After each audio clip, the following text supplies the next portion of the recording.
Joining us now, she's a longtime friend of the show. It's been eighth appearance on the show. Of course, national champion head coach at Florida State. Now that it will be inducted in a year to the NFCA Hall of Fame. I speak of Florida State head coach Lonni Alameda, who's entering her 15th season in Can you believe it, Tallahassee. Eric? No, 15. I just felt Crazy. like I thought you just got there. Yeah, I know. It feels like it, doesn't it? It's awesome. Yeah. Yeah. On the other side, we've been having many conversations about many seasons. So it's pretty cool to having been around 15 years, just to see the growth. It's pretty awesome. So yes, excited. How do you feel you're different today as a coach and as a person than when you took over this program? Um, I think I had a vision and we as a staff had a vision. And now today that vision we're starting to manage the vision. We didn't tick it in the beginning and now we tick it and more teams across the country tick it. We have marketing stuff. Social media is a whole big thing that, you're trying to manage and brand your program. So I think the vision, when you came in and the hard work and what you wanted for your players and now the implementation of it and the management of it is probably the biggest difference. And then I think on the player side, they're better. They're coming in stronger. They're coming in faster. They're coming in smarter. They're coming in having watched elite players on TV. 15 years ago, not every conference and every team was on TV, so players couldn't emulate people like a Jesse Warren.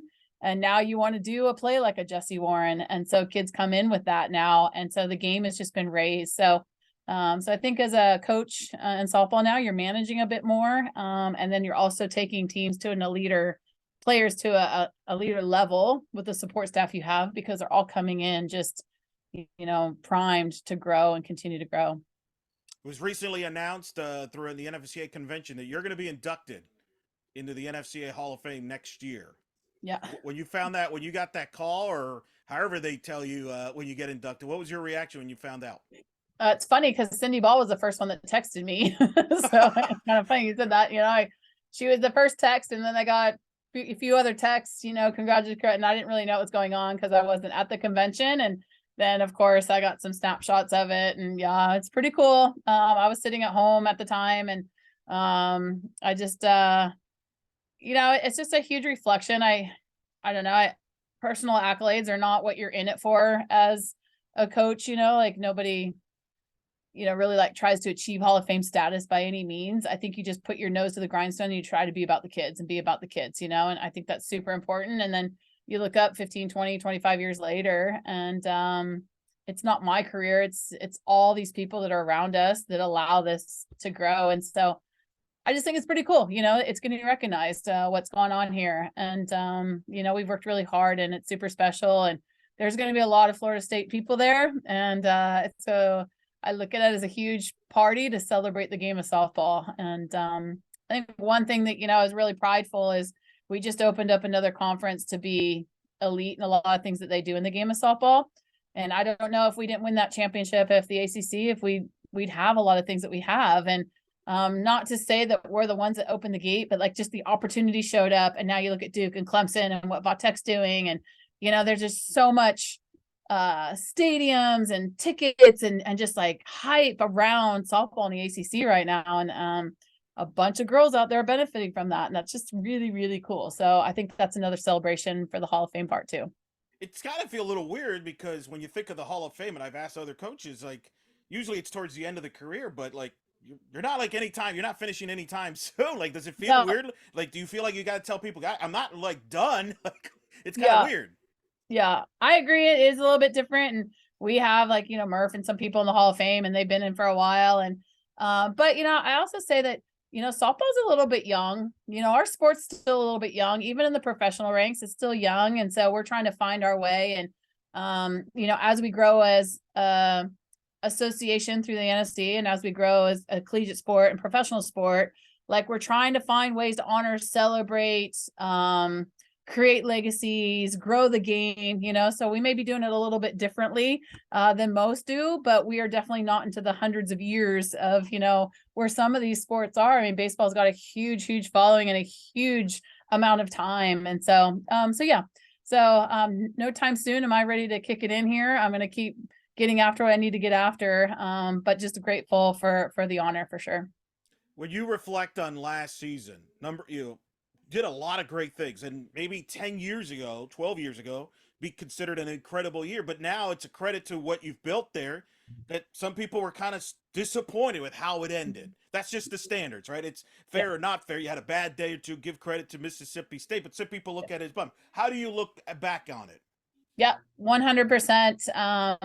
You know, what we did to a lot of teams years before, Mississippi State did to us, you know, like, and you've got to respect the game every single day, even though you could look at it as a 60, 70 game season. Like, it is one game at a time. And that's how we've looked at it and beat people here and had the crazy double headers and done things and got into place. And we were just on the other side of that. And so I think there's a big respect for the feeling that Mississippi State had. And yeah, you know, do you want to be that team and you want to go on and you somewhat expect it in a sense because, you know, you feel like everything's lining up to what you want to do. And then you lose, you're like, wow, like it gives you that spark in the gut again to be like, I want to be that. I want to be celebrating on the last pitch. I want to be celebrating on Sunday. And so I think it's a really good talking point. You know, it's something that it leaves a bad taste in your mouth for the season, but then when you look back at it, it was such an incredible season and so many incredible moments and still some records being broke and an ACC championship won. And so all really good things. So I think we had really good talking points at the beginning of this year. That first week we got back together in September, we really debriefed. We had a couple months of summertime settling in. What did we really think about last year? What could we have done better? You know, what was good? Let's really high five and celebrate what was good about it too, because, you know, most know that you're done, you're into summer, you lose in postseason, everyone splits in the next couple of days and you don't really have that time to really think about it and celebrate the season. You just feel like, oh, you lost and you're out, you know? And so, so I think we took a really good amount of time, a couple of weeks to really debrief the season and learn from it and then be able to move forward. So very proud, you know, Daniel Watson's career, Sid Sherrill's career, like incredible. They've left this place in a really good spot. And to have them to speak to that for the kids that are here currently, like, you know, it's not always about the championships, but it's definitely about what you do every day for the players and for the program. And so, you know, those are really good stories to be told. Yeah, I mean, an ACC championship, we were the number 2 seed overall in the tournament. I mean, a lot of historical years. I mean, there was a deal. You mentioned talking points. Is that something you bring up right when you meet up in the fall? How are the returning players? Is that do you talk to them specifically? Do they have a chip on the shoulder? What's kind of what? How do the returners handle that?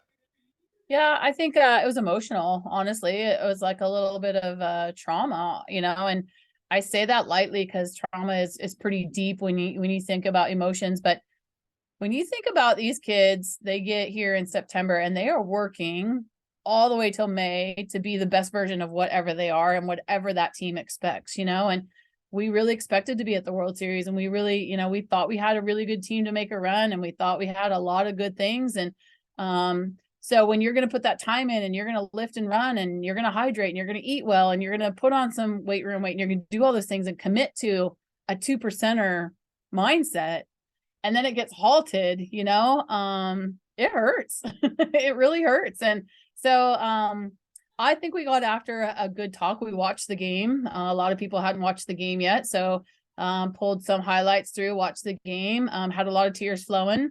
You know, even staff too, like, you know, I feel it, like it's emotional. You're investing a lot of your time into it. And so you're super proud of what happened, but then you're like, man, like I want to be better. How can I be better? And it's not about being better that one day. It's about being better today, you know, and what can we hold each other today to, so we can make sure if that happens again, we know we tried something a little bit different, or we really were we had intention on everything that we were doing. And so I think that it was a good week or two, honestly, that we went through that. And then we're like done with last year and moving on to this year. And so yeah, I think it was quality, honestly.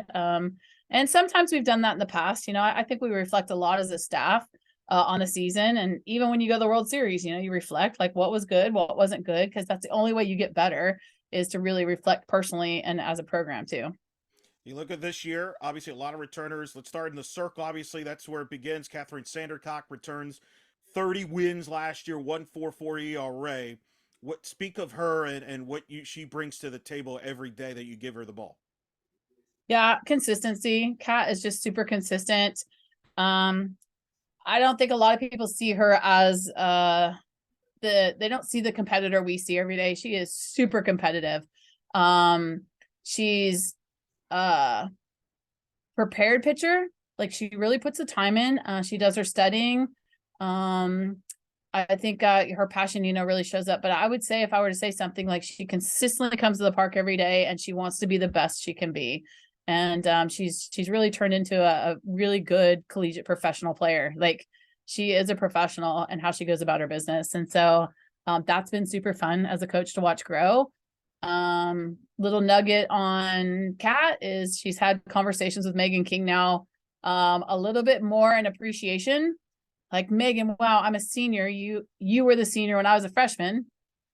I know what it feels like to try to get these young ones to figure out who they are and how they can contribute.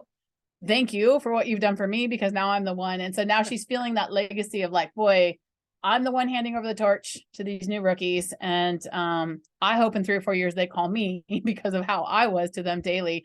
And when she told me that she gave that call to Megan, I was like, oh, that's super cool to know that there's still that connection of, every pitcher handing down, the torch of you to touch the ball every single time, be the best version you can, and appreciate the growth. So her consistency and professionalism, I think, has been really big for us this year. And it's been awesome. Well, that you've talked about that in the past when you've been on. We've talked about that tradition you've built in the pitching. I mean, going back to Lacey Waldrop, Yeah. passing it on to Burrows, Burrows to King.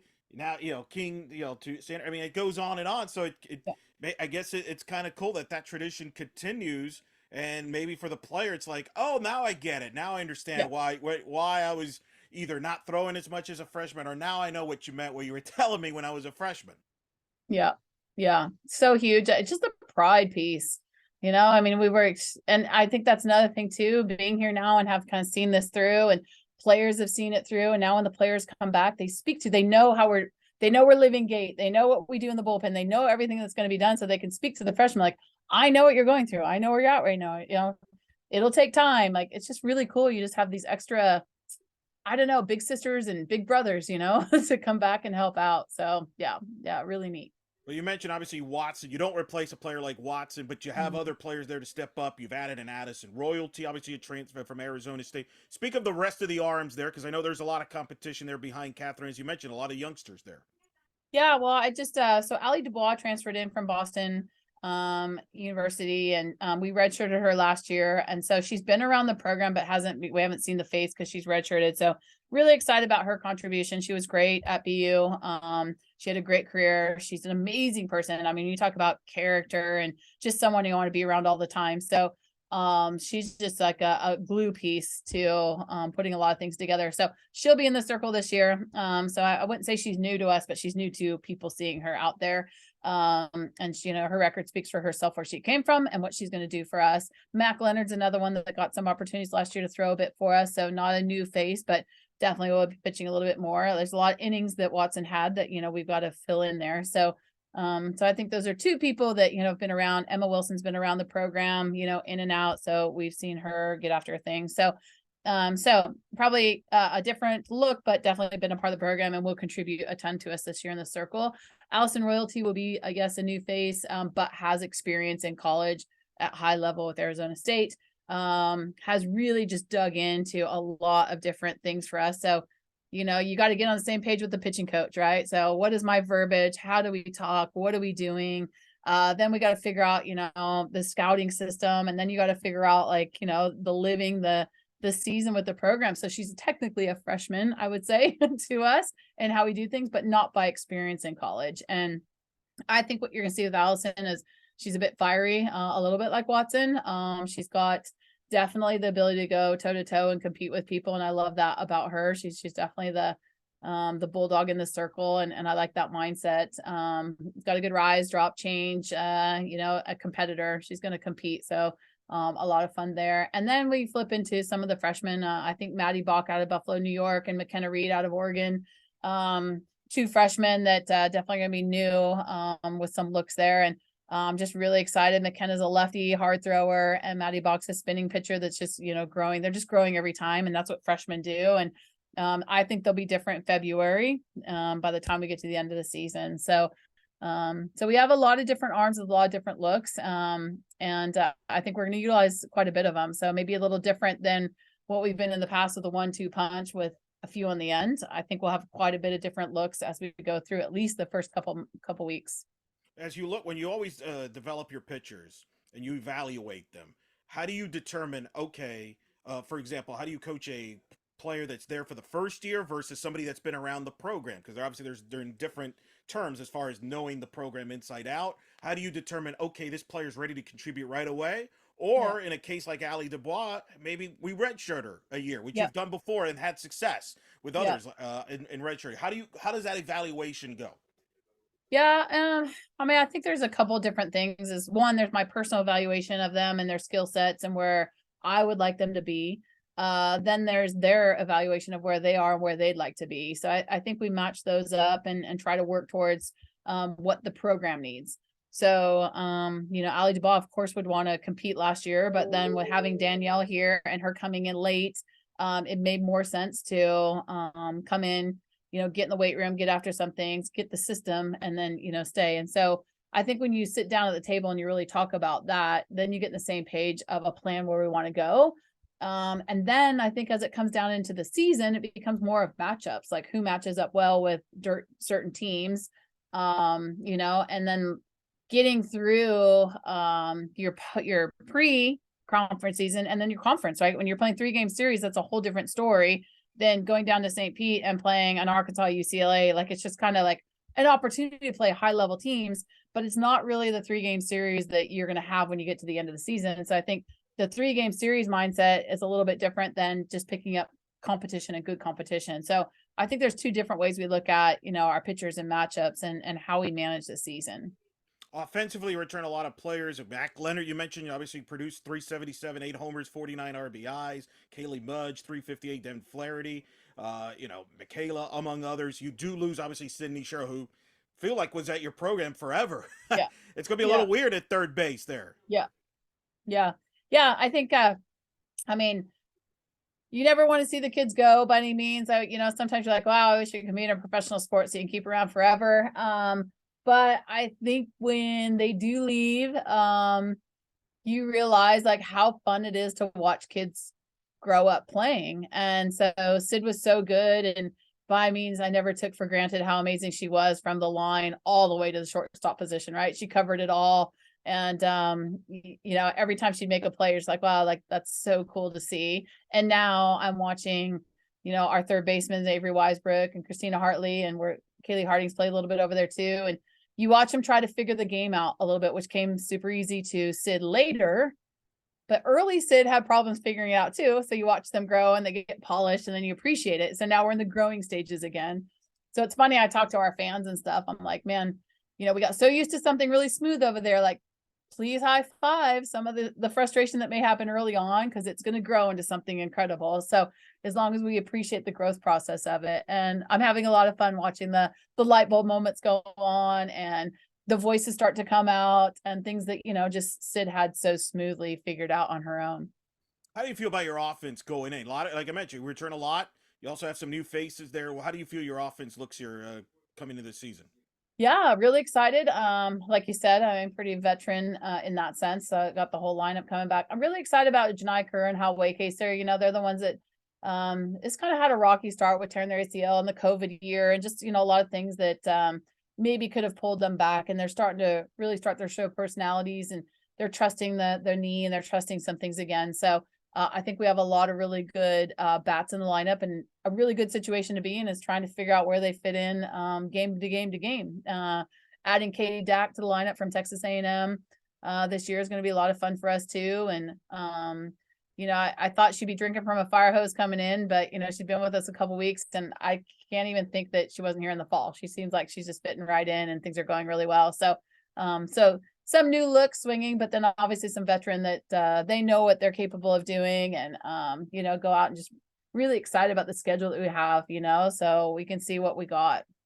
I feel like this might be the most experienced, deepest offense you've had in a few years. I feel like the last couple of years we've talked about, man, we got these pieces to replace, and we Yeah. got, like, I feel like this is kind of like what you had there during the Alex Powers, Matty O'Brien, where every year you kind of had that same group core, that Yeah. core offensively Yeah. that was explosive. Is that fair? Yeah.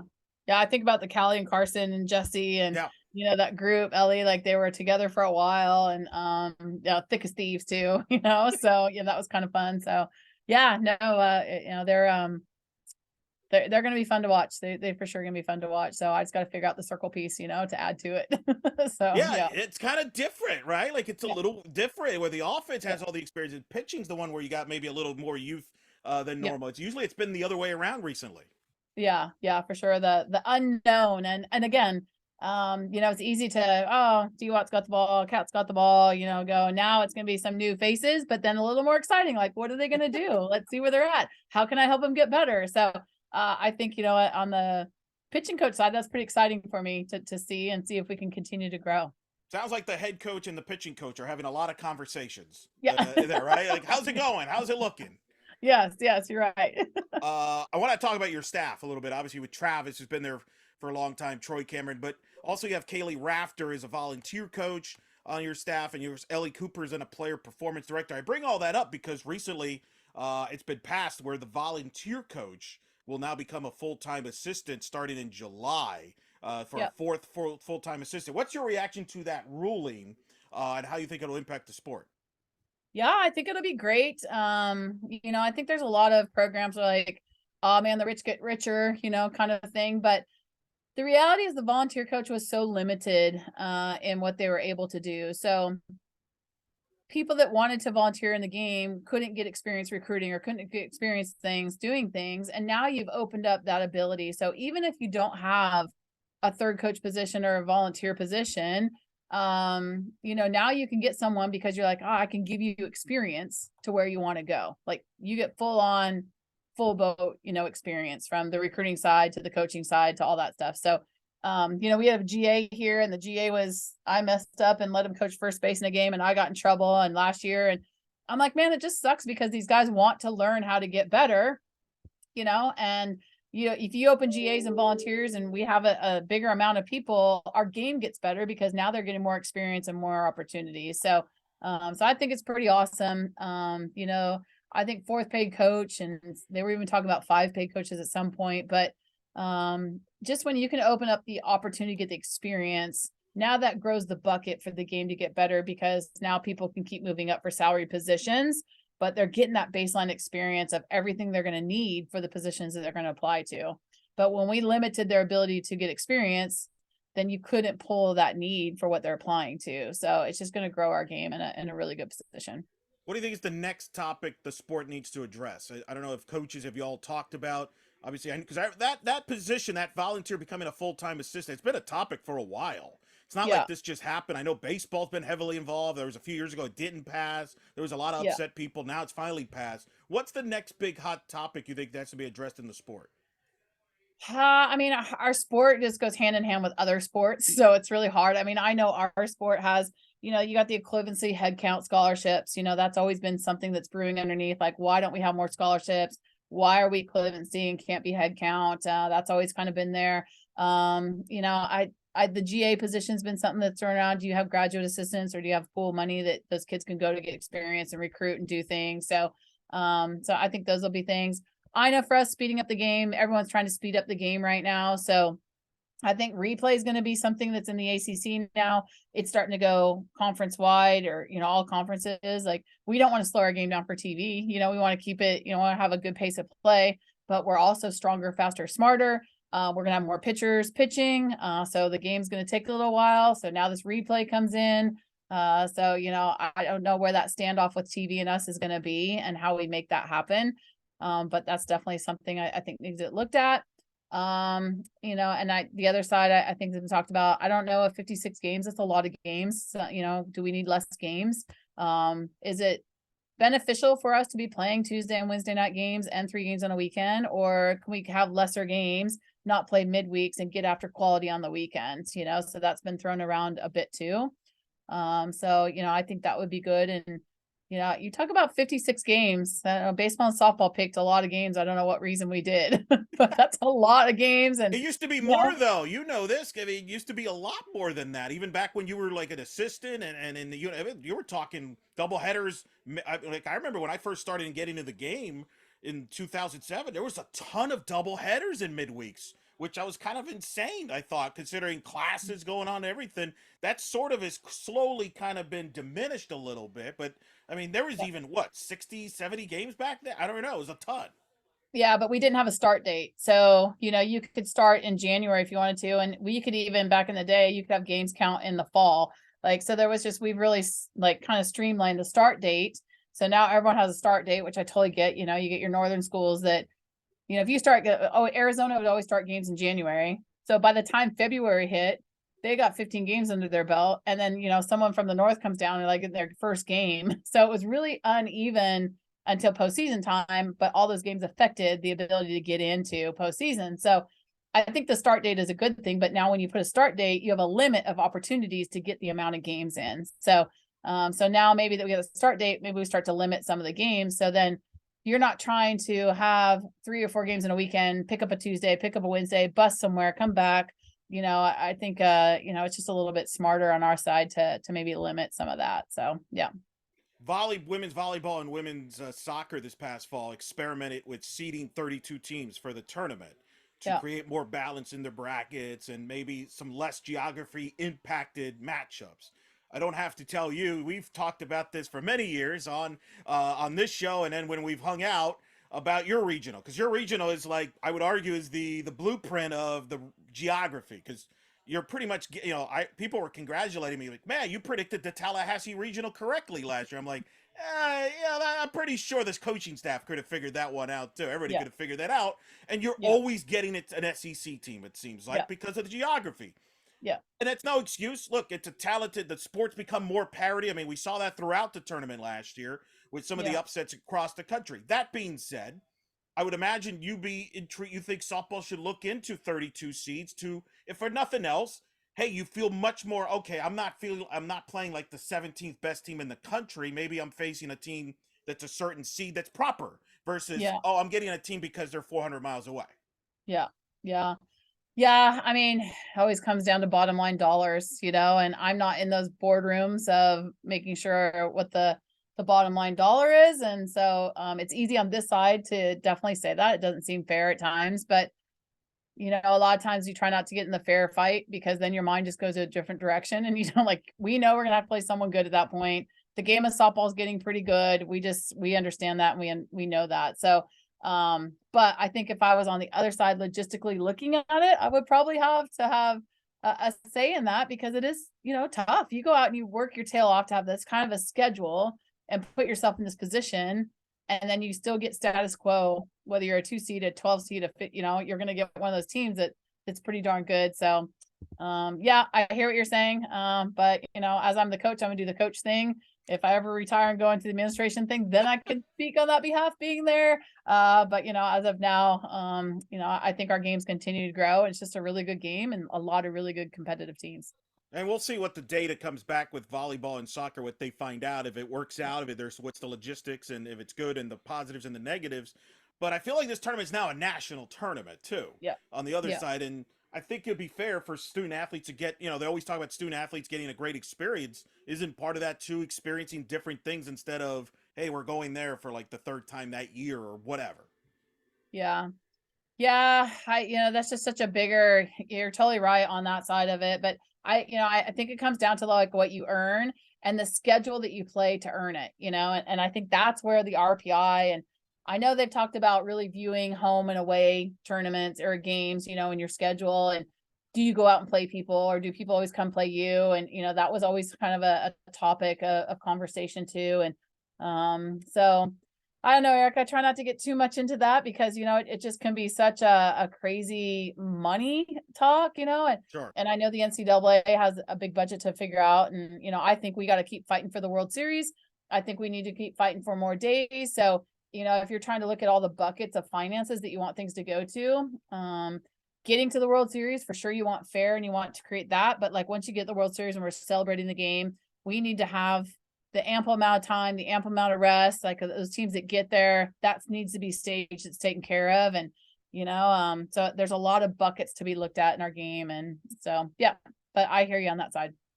Well, last year we had 3 teams in the state of Florida hosting the top 16, which just proves Yep. the strength of this state. Yeah. Speak of that, because we've talked about that for years.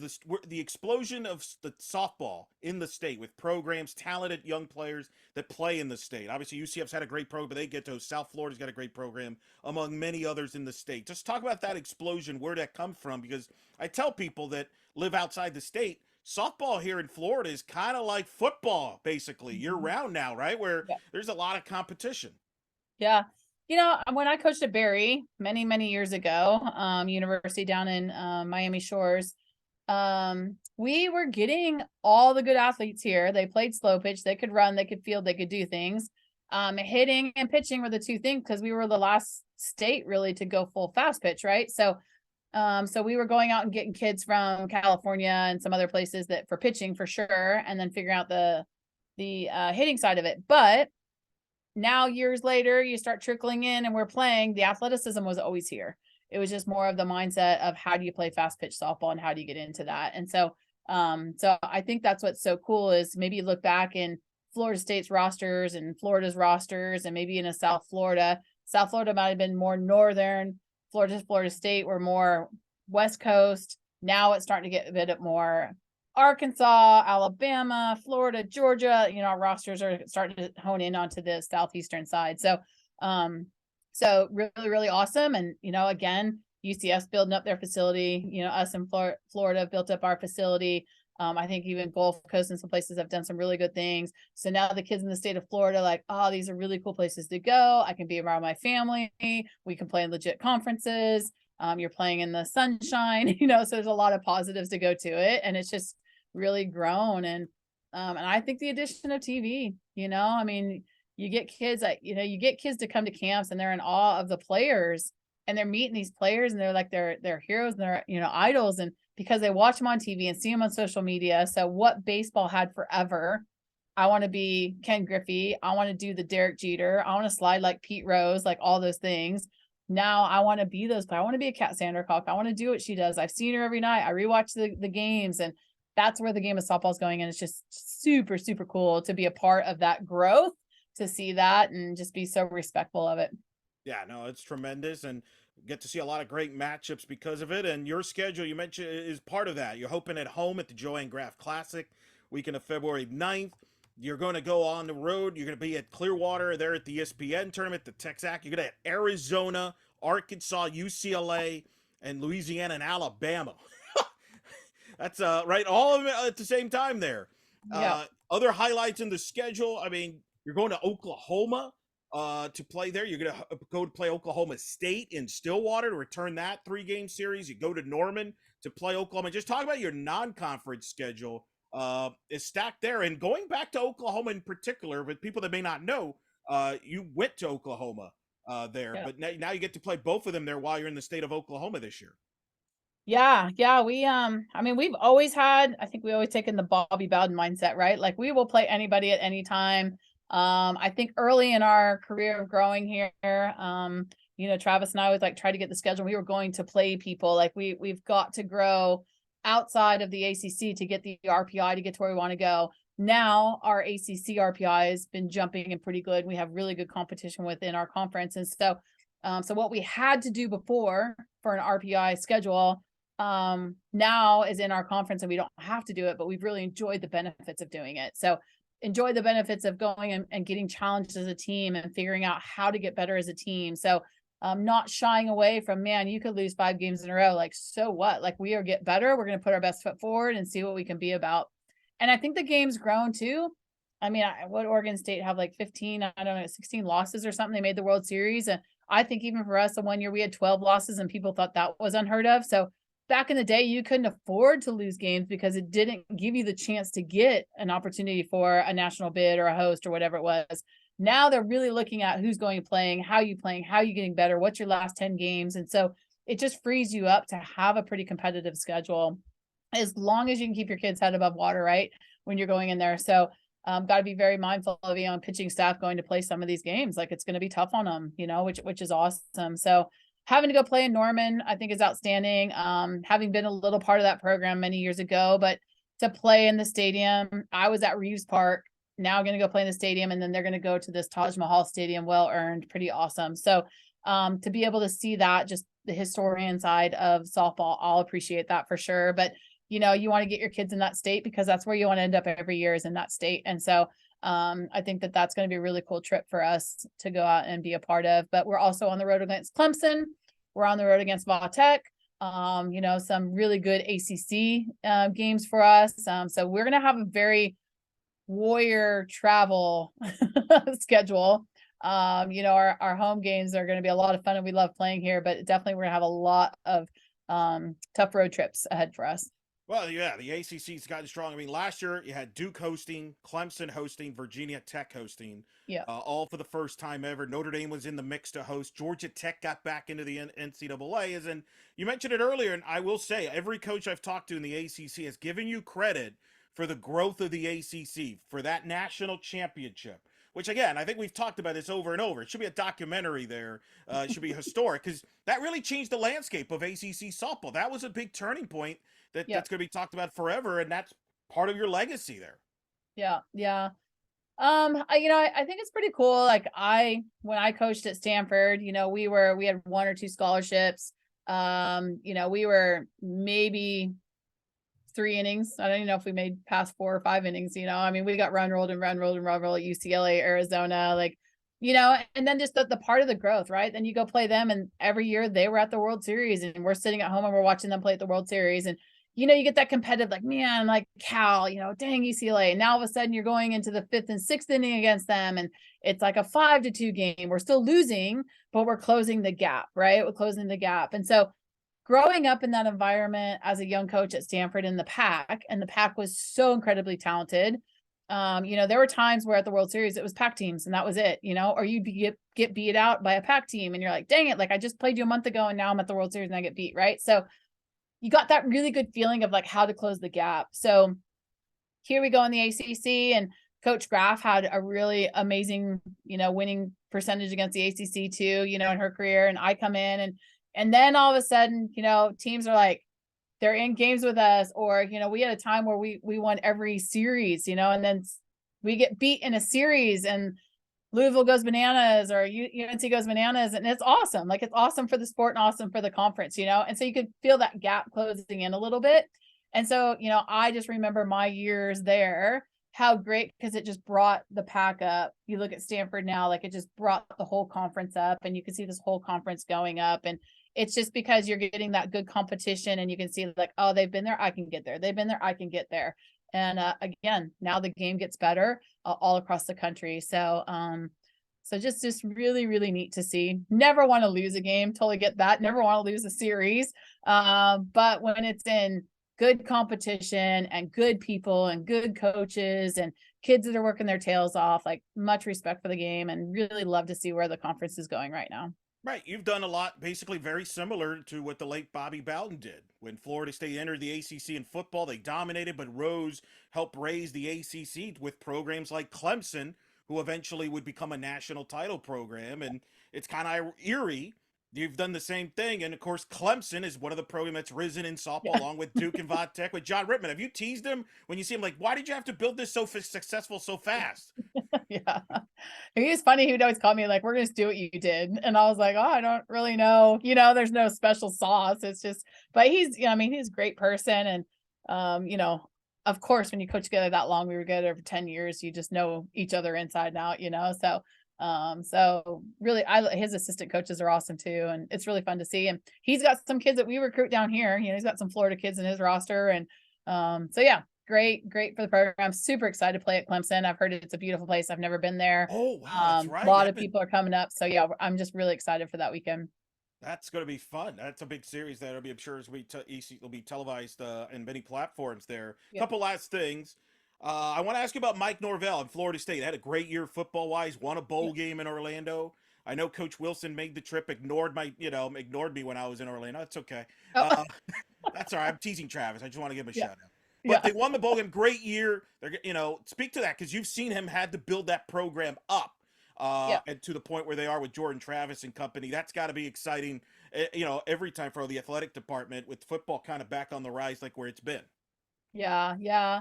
Coach Norvell, for those that know him, coolest dude. Like, he's just really a cool person. If I go to practice, he'll run over and say hi. Like, it's very personal, very family oriented, and we do try to go to practice as much as we can because you just want to see what success looks like, and you want to emulate it, right? So I think for Coach, what I've seen with him is a little bit like, people ask me like what's your culture?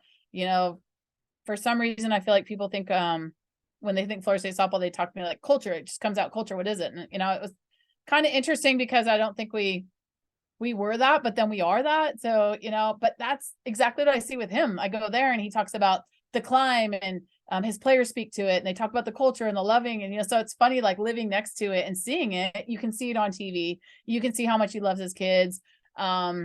You can see it in practice, and everything that they do. I mean, he's very intense but he's also very intentional with his players. And so his daughter plays a bit of softball, so she comes to camps. And so, she's wee bitty, a little 10-year-old, but yeah, it's kind of fun just that family atmosphere here that we love in Tallahassee and we love with our team, but it's definitely with all athletics. But then like that big time mindset of playing the highest level you can play at. And so I'm super grateful. It's so fun when I go to their practices, how many guys come by and be like, we can't wait for softball season. Like, it's just that it's a very connected sports family here. And, they know all about it. So I'm really thankful for him because he's brought a different light in. And, I definitely know all the coaches that have been here, and Coach Bowden I was here for a couple years with. And it's just so fun to meet people and their different philosophies and ways and see what sticks and doesn't, because you can keep learning from that. And so Coach Norvell has been really good to open the door and open the playbook to us. Well, you both have another thing in common. You both have now beaten LSU in dramatic games. You both have to play LSU in dramatic ways, like they did last year in New Orleans. They're going to play in Orlando in the fall there. So you like this helmet? I got the FSU helmet. I was a kid. That's nice. The spirit, I like it. Yes. Yeah. I told you. They'll program a little bit there inside out, and you built a strong program there yourself. You got, last thing before we let you go, you mentioned facilities. That's been a big part of the ACC and the growth of your program. Speak of the facilities. What's coming with Florida State? Yeah, so we got a new scoreboard. It was kind of work in progress for a while, but it's actually in action and going, and it's pretty awesome. We turfed around the skirts, so we changed up the field look a little bit, kind of cleaned up the dugouts, got some new dugout stuff. We're getting this I don't know, like a party deck. I don't know what we're gonna call it, but it's party deck to me. It's 3-layer deck all the way down the left field berm.